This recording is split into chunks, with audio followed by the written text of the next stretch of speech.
it is just such a powerful mindset shift that anchors into this curiosity that we often have to be very intentional about. And so to me, what if embodies something that, yeah, it's so simple to say, but sometimes really hard to do. So we can say it and say, oh, well, what if I did that? And then keep going with the way that we're wired and we're programmed.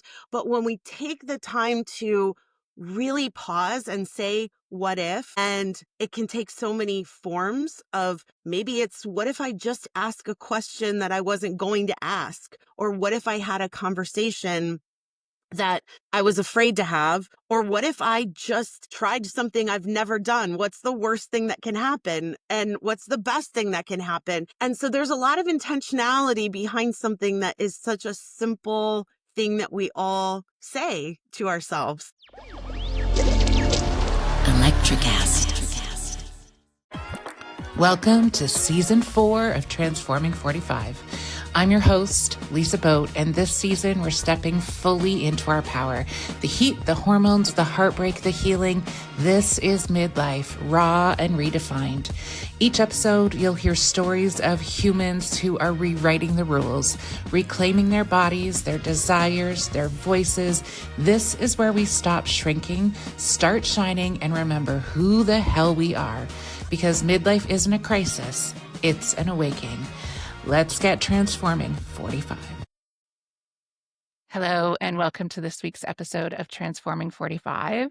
Today's guest is the founder of the What If Collective, Brandi Croghan, a space built on one transformative question: what if? With over 20 years of experience spanning the beauty, pharmaceutical, and biopharmaceutical industries, she's led culture change, employee engagement, and leadership development at a global scale. From iconic brands like Bumble and Bumble in New York to high-performing corporate teams, her work blends science, soul, and strategy to unlock human potential.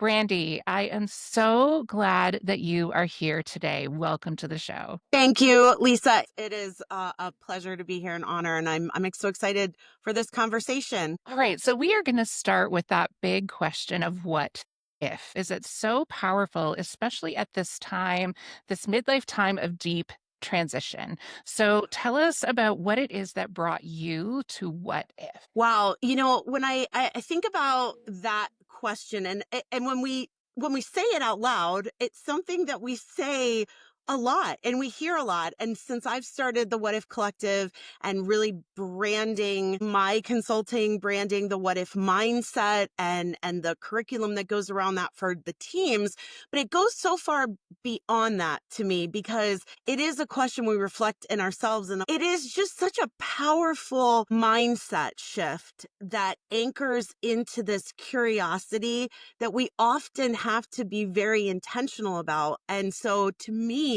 what if embodies something that, yeah, it's so simple to say, but sometimes really hard to do. So we can say it and say, oh, well, what if I did that? And then keep going with the way that we're wired and we're programmed.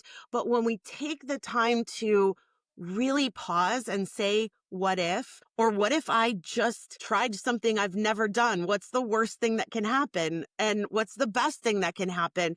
And so there's a lot of intentionality behind something that is such a simple thing that we all say to ourselves. Yeah, absolutely. When we are, when we're kids, we ask that question all the time. And one of the things that I think is so powerful about this question is that it is an entry into the bigger question that we often find ourselves asking at this time of who am I? Right? I find that is a really central question that comes up for me, that comes up for humans that I work with and support at this time. And that question can feel really freaking big. Oh, yeah. Like, who am I? I don't know. And I might be different 5 minutes from now than I am right now. So I don't, that's a big ass question. But when we break it down to what if, it's a really great entry point into that. And, when I work with people, one of the things that we talk about is like how to reconnect with that childlike joy and wonder that we let go of. and all Yes. of the practicality, right? So when we were young, we would ask ourselves, what if I was this when I grew up? Or what if I wore this today? How would that change the way I show up? And we did it all the time. And so how do you help people bring that what if energy in this time as a real entry point into what if and what does that mean for me if I answer it differently than I have been answering it? Yes.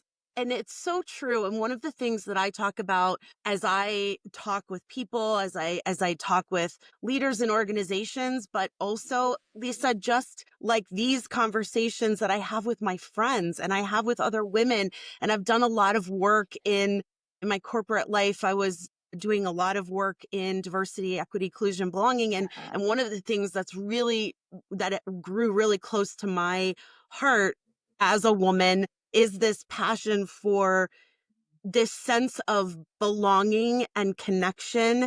And so when we start by being able to, as you said, kind of get yourself back to that childlike curiosity that we often lose because we become tainted and we're told, yeah, we shouldn't talk about that, or we are embarrassed to recognize what might be going on with us and how it relates to how we're showing up.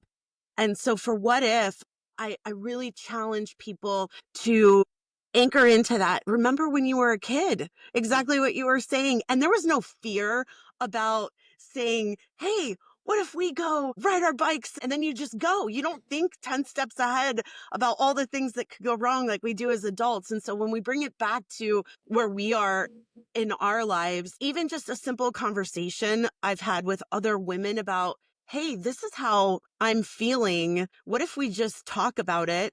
Or what if we just explore it a little bit? Or what if we normalize some things? Or what if I don't keep doing the same things I've always done and I do something different? It's okay for that.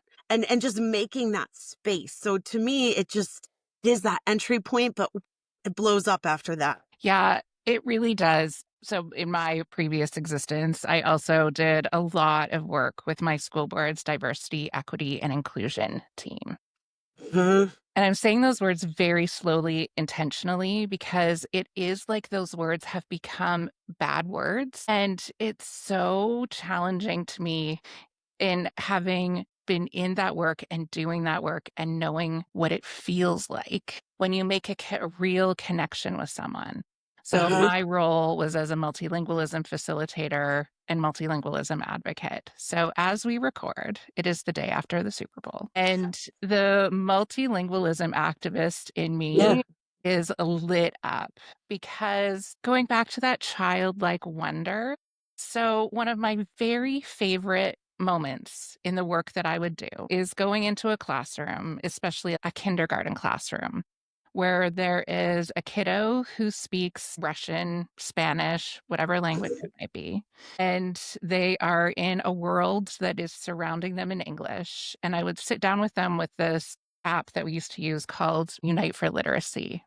And it was an app where when you opened it, it would read books to you in your home language. And every time I would have like a kiddo sit in my lap and open up that book and hear their home language in their English speaking classroom, and their whole body would relax. Uh-huh. Shoulders come down away from the ears, they kind of snuggle in. And it was just this moment of like, I can breathe, right? Because language is such a huge part of our identity.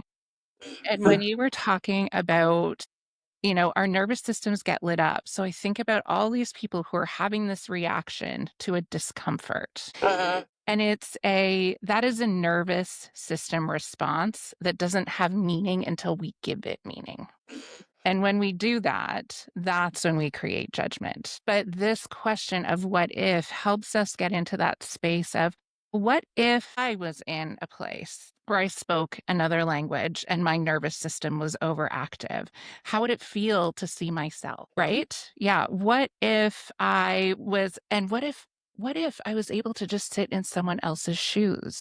And I feel like it's a really safe entry point and way of doing that. It absolutely is. And there are ways that we can seek out putting ourselves in those positions where we're not the majority. We're not surrounding ourselves in our comfort zone anymore. I went and hiked the Camino in June. And one of the first things when you're talking about language was that I didn't anticipate. I landed in Spain and I start hiking, and all of a sudden I realized, oh my gosh, I should have taken Spanish more seriously in school and really learned how to speak this language. I don't know anything about what I'm doing, or the communication barrier is so huge at points, right? Where that even just simple thing inside of you that drives you, and but it also, I was really hard on myself. I was judging myself in that time, instead of, and this is where I had so many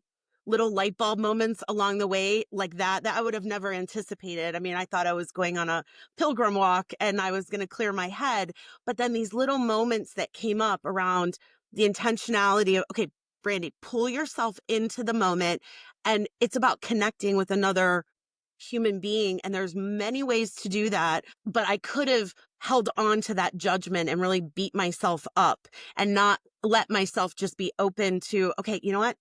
Shed that. I don't know everything about exactly what it is that I'm supposed to be doing or ordering or stopping or asking, but I'm going to figure this out. And when you embrace that piece of it, there's so much power in that, to just let yourself keep going when it's really uncomfortable. And then you find moments like the kids that you were talking about, where just that relief of hearing something so familiar calms you.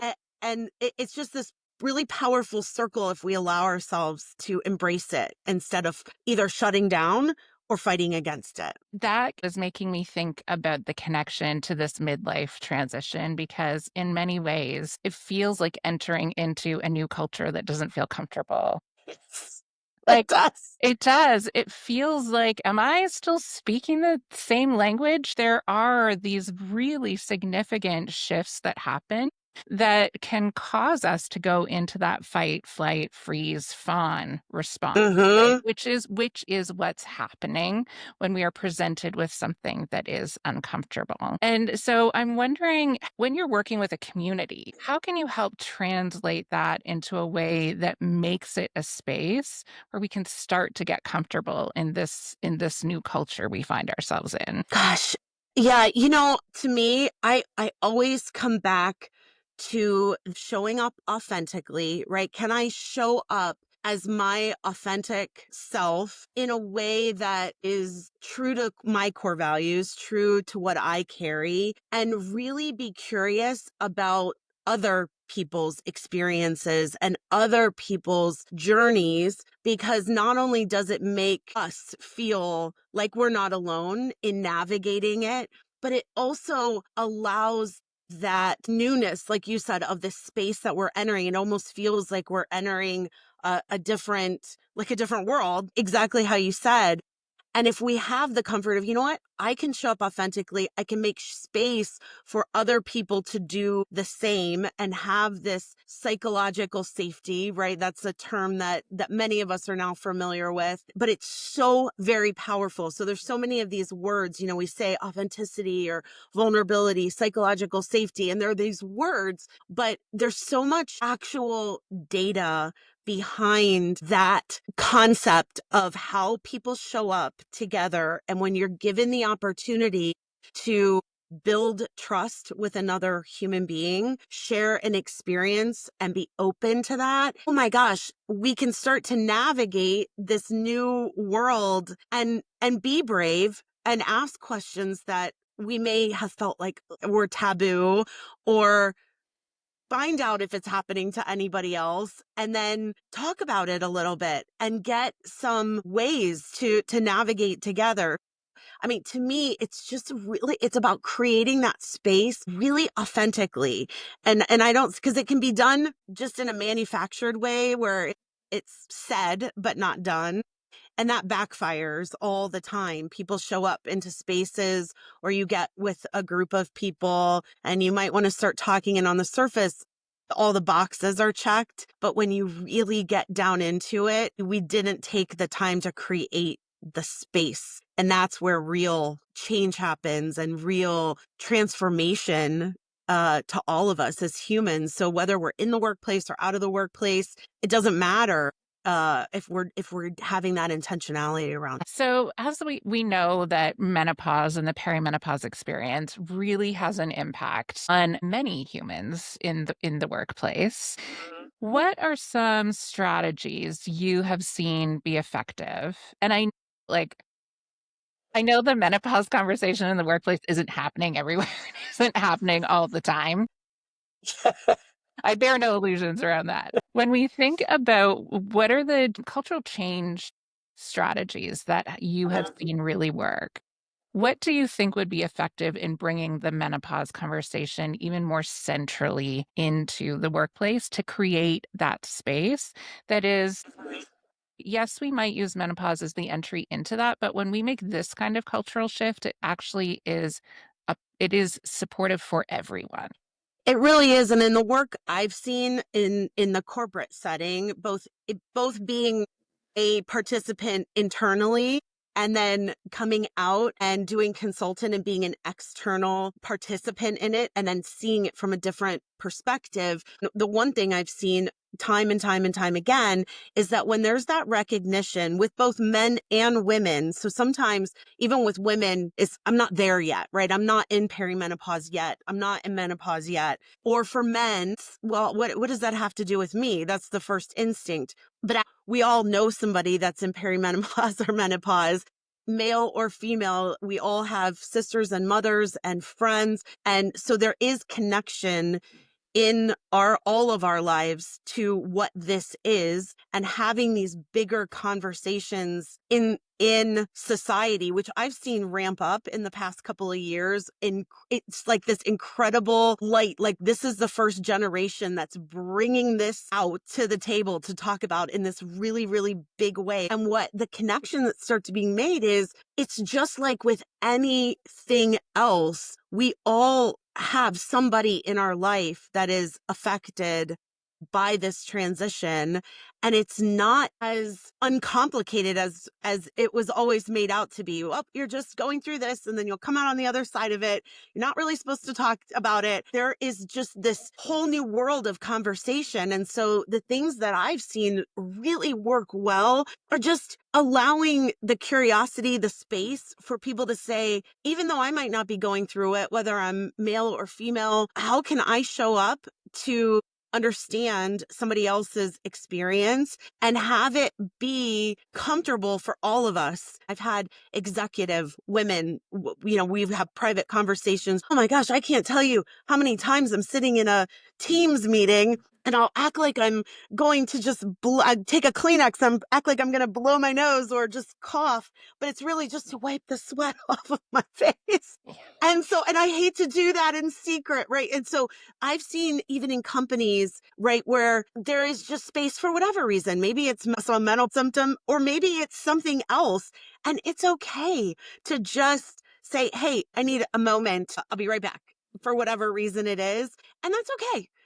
And we just have the conversations, and even creating little communities where people know that they can go, whether it's inside a corporate, there's so many companies now doing the social type of interactions, right, in addition to their teams and whatever. And so there's places to go where people talk about their interests, whether it's midlife or whether it's cooking or gardening or pets or whatever the case may be. And when you just start to create those over and over again, it it gives something to people to know, I'm not alone in this. And I think that's the one thing, just as human beings, when we tap into inherently what we all want is just to be seen, heard, and understood. And when somebody sees you, it just opens up this, in what we talked about before, this nervous system. I'm seen. Yes, yes. So I did a talk for like 330 educators in the fall. And when I walked on stage and I just said the word menopause, everyone in the room clapped and cheered. And it was this really powerful moment of like, yes, we are being seen, we are being heard after not being seen and heard all the way along, if we're being honest. right? Just being not seen and not heard isn't novel to us when we get to menopause. The difference, I think, is that we have the experience now of recognizing all of the times that we were not seen and heard, and Uh-huh. that perhaps this story that was being told to us of equality perhaps did not play out the way we had anticipated that it would. Mhm.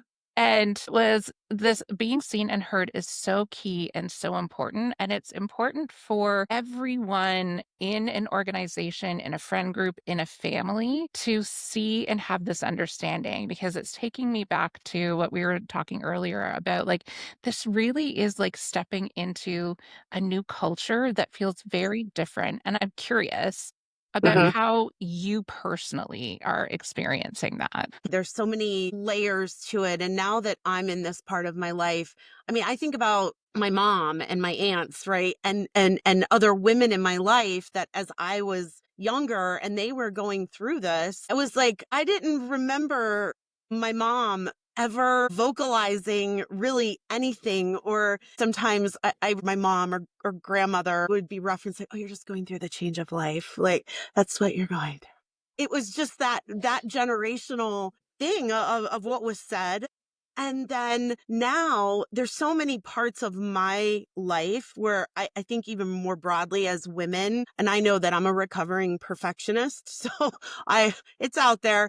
And I, for so long in so many areas of my life, took what society kind of deemed as, all right, just brush that under the rug and put it all back together in a nice package and then go out into the world. We'll just keep sweeping it as long as everything looks great and feels good into the outer moment. It's all okay. And in my life, in so many different ways, with change and adversity and transitions, it's like, it's okay to just be real about what is okay and what's not okay to accept as a woman, as a human being, and whether it's saying, I'm not going to sweep that under the rug anymore and act like it doesn't exist for everyone else's comfort. And not to say that you're out to make people uncomfortable, but sometimes that's good because it disruptive change, right? Like being disruptive in a good way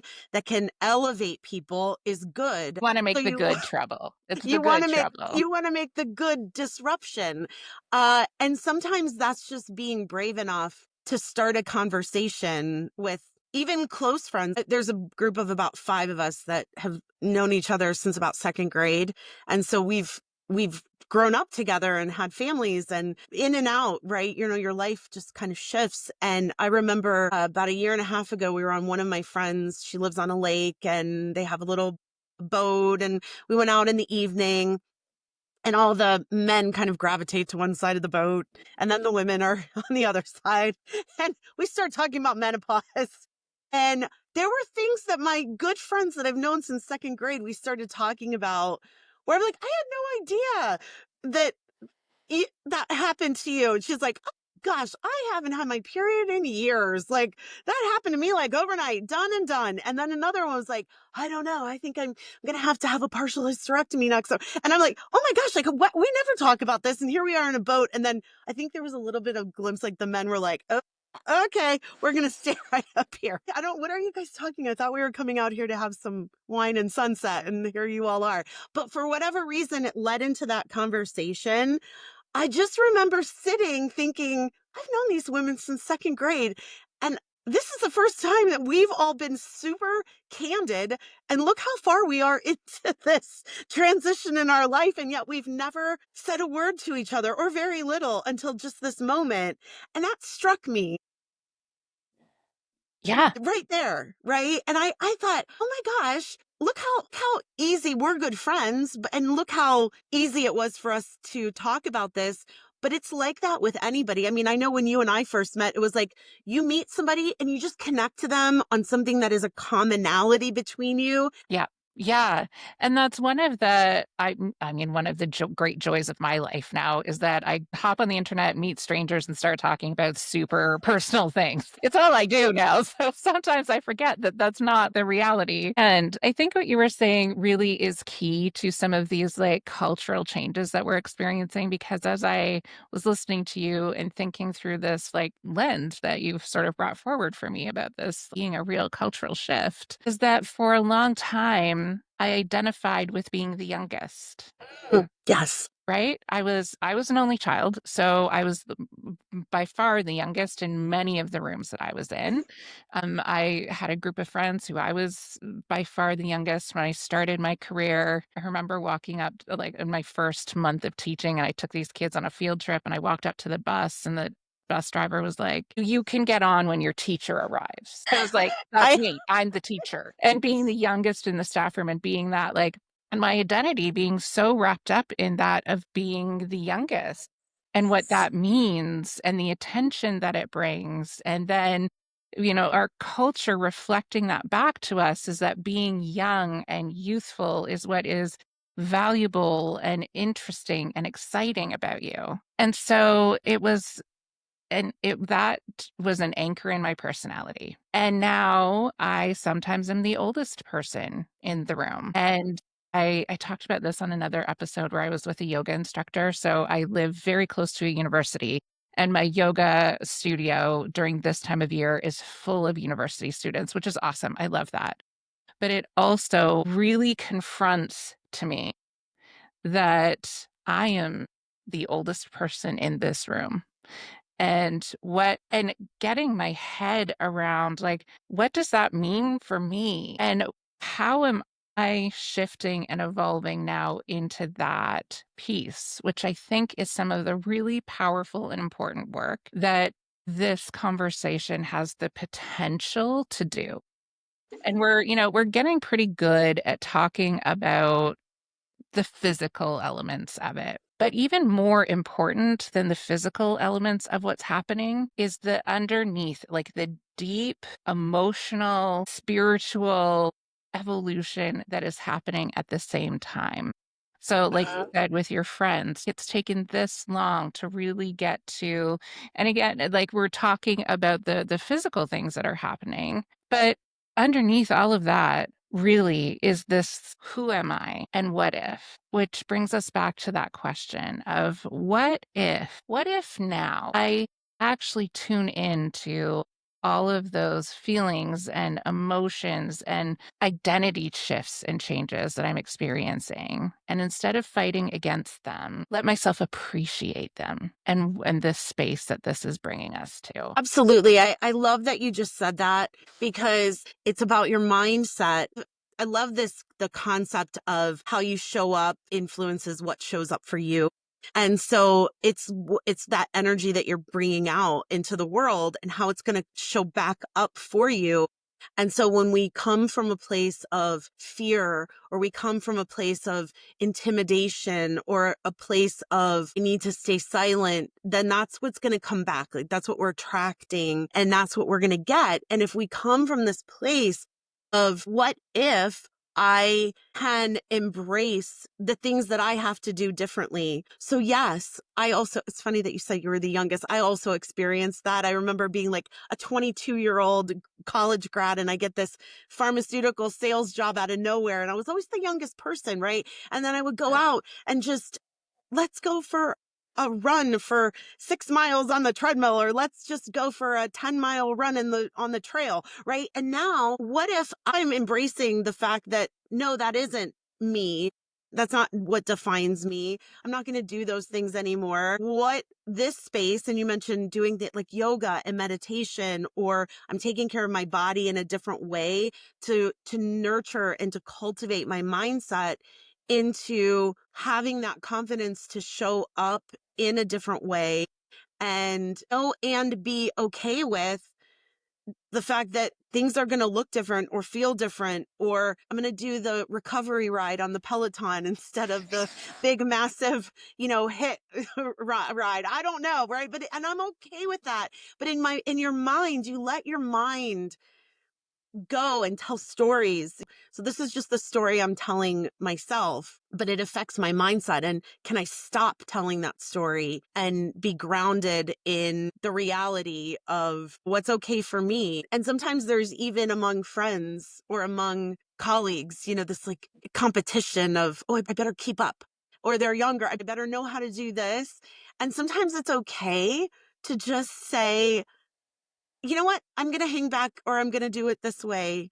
And I'm okay with that. And I'm not going to try to compete anymore or do something that is truly uncomfortable for me to do because it's outside of my values at this point. It's outside of the way I want to live and show up. Yeah. It's releasing the strive narrative, right? Mm, Of always feeling like, well, I'm working towards this, I'm striving towards this.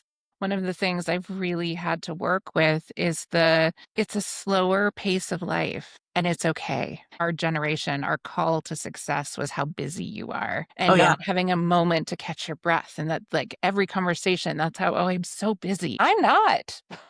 Here's my declaration. I am not busy. And when you have had a nervous system that has been on overdrive for decades, it feels uncomfortable in the body to be in that space, even Yes. though it's what we really need, right? We need to, and not just midlife folk, let me say, like all humans need to be less busy and stop defining ourselves by that. And it Yes. takes time to feel comfortable in that I do actually have time to think about what I want to do, what I want to be, this what if. So, Mhm. what is your most joyful what if right now? I just launched this what if mindset learning framework and I've done my first few workshops, and what's so joyful to me about it is that it's my work, but for the first time in my life it is the most meaningful work I've ever done because it is so aligned. It is the essence of who I am. So I'm finally doing work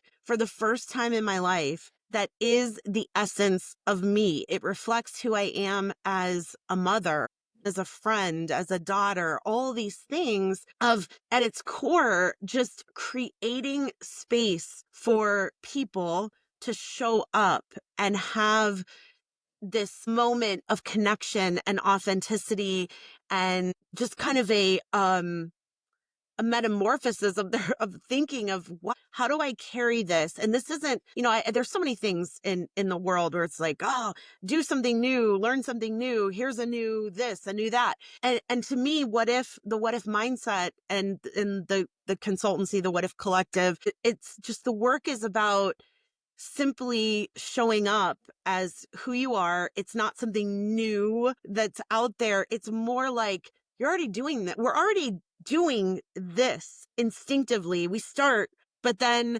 our our predispositions kind of take over us, and it's like, okay, this is what I've always done, let me fall back into that. And so for me there's so much joy in pulling people along, whether I'm in a workplace or outside of a workplace. And I always like to say it's about coming in and showing up to add value, whether I'm paid or not. I want to show up and add value. And that's what this what if has done for me. And when I see that value and people walk away saying, oh my gosh, Brandi, do you know, we've kind of changed the whole way we talk to each other.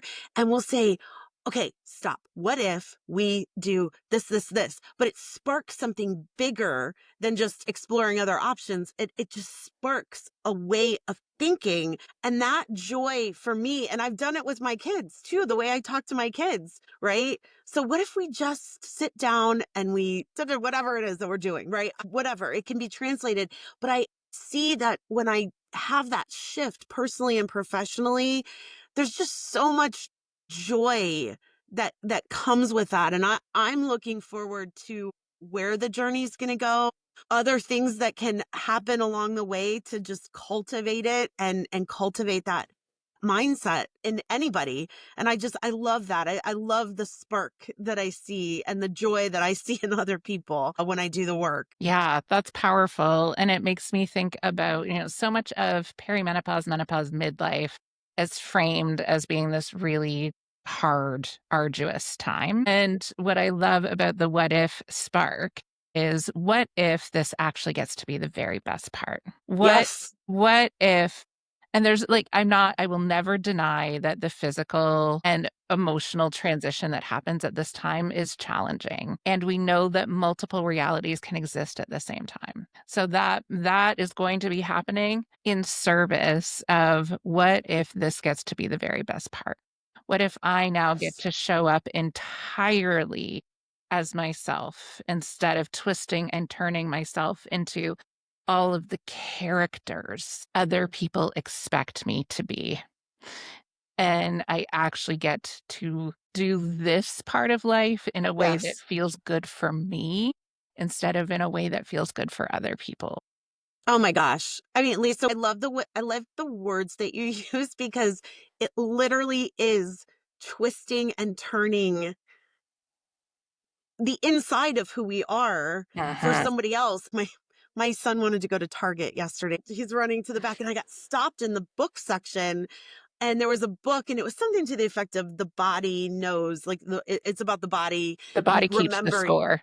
yes, and Yeah. I saw it, and I picked it up, right, and I started, I'm like, "Oh my gosh, this literal trauma that our body goes through, and it is twisted, and it is turned of the so many different things," and I have found that what's important to me is having the people in your show up to be supportive instead of looking at it I mean, there's been very important people to me who have been dismissive about it or critical about it or like a crazy Mhm. talk, right? And I'm thinking, gosh, no more of that energy for me because that is me accommodating that. It's, ooh, right? It's such a powerful moment to Uh-huh. feel that you have been twisted and turned to make people comfortable at your expense. And there's something just so powerful about being able to stand in that and take care of us. Brandi, thank you so much for sharing your wisdom with us today. The what if question is so incredibly powerful and exciting. Thank you for helping us frame this midlife time in that way. If Brandi has resonated with you, make sure you check out the show notes. All of her contact information will be there. Brandi, thank you so much for being with us today. Thank you, Lisa. Good to be here. Thank you for hanging out with me on Transforming 45. If you laughed, nodded, or had an oh wow moment, hit follow and share it with your favorite midlife human. Find me on Instagram at lboat and keep those transformations coming. Electric acid.